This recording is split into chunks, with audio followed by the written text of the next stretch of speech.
La matinale Grand Lille TV avec Adrien Lanois. Mardi 3 mai, voilà, on se retrouve en direct. La météo, c'est en 7 minutes après le journal de l'actualité lilloise. Quelques rapides prévisions puisque tout va bien ou presque aujourd'hui. Le retour du soleil pour plusieurs jours est annoncé. Une tendance au beau fixe jusqu'à ce week-end. Du soleil, du ciel bleu, des températures à la hausse. Pour l'instant, c'est tout juste de saison. 15 ou 16 degrés prévus pour les maximales. La météo, c'est donc après le journal dans 7 minutes. D'abord, l'image à la une de l'actualité, c'est forcément ce dramatique incendie subi par les Restos du Cœur hier sur le site de Wattrelos. Dans la nuit vers 2-3 heures du matin, 12 véhicules sur 15, dont 4 voitures frigorifiques ont été incendiées. Certains de ces fourgons étaient neufs et avaient coûté plus de 60 000 € chacun. Une cinquantaine de pompiers ont été mobilisés pour venir à bout des flammes et ainsi éviter que le feu ne se propage à l'entrepôt de stockage.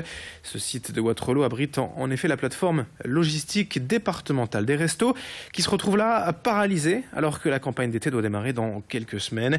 Dès hier, un appel à la générosité a été lancé. L'association a d'abord besoin de véhicules, avant tout, pour assurer la bonne distribution des prochains jours, mais toute aide est évidemment la bienvenue. Pour ce qui est de l'enquête, la piste criminelle ne fait aucun doute. Plusieurs véhicules de particuliers ayant été également incendiés dans la même nuit et dans plusieurs rues voisines.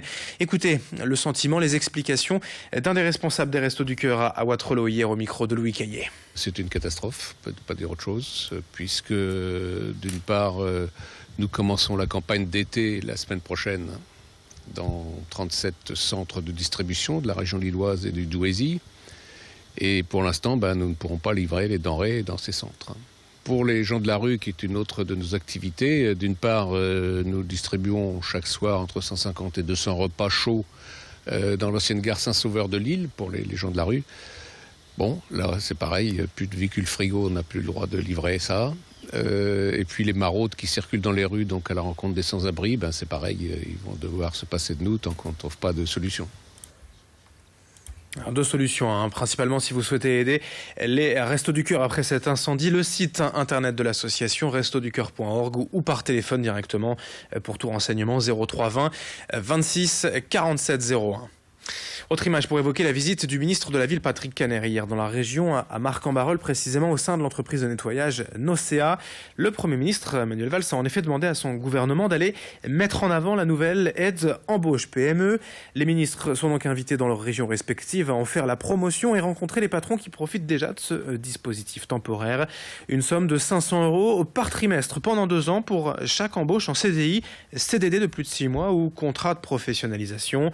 Une aide pour les entreprises de moins de 250 salariés et qui a permis dans cette société par exemple de couvrir jusqu'à 60% des charges salariales.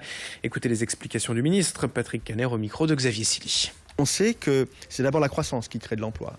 1,5-1,6% de croissance à la fin 2016, c'est sûrement entre 120 et 130 000 créations d'emplois dans le secteur marchand. Et donc ce dont nous avons besoin pour faire baisser cette fameuse courbe du chômage. Mais en plus, tout ce qui peut favoriser l'embauche, parce qu'on donne un coup de pouce, parce que ce sont des systèmes qui sont simples, comme la prime d'embauche, eh bien les chefs d'entreprise en profitent, au meilleur sens du terme, parce que c'est du gagnant-gagnant. L'entreprise en profite, elle diminue un peu ses charges, elle crée de l'emploi, elle crée donc de la richesse, elle crée du pouvoir d'achat et l'économie repart.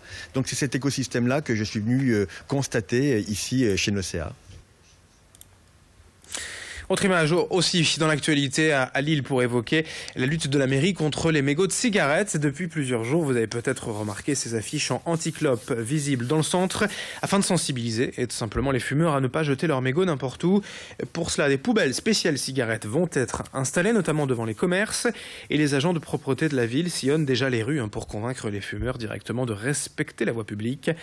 Plus sévèrement, tout comme à Paris, une amende de 68 € est prévue à partir du mois de juin si vous êtes surpris à jeter un mégot de cigarette par terre.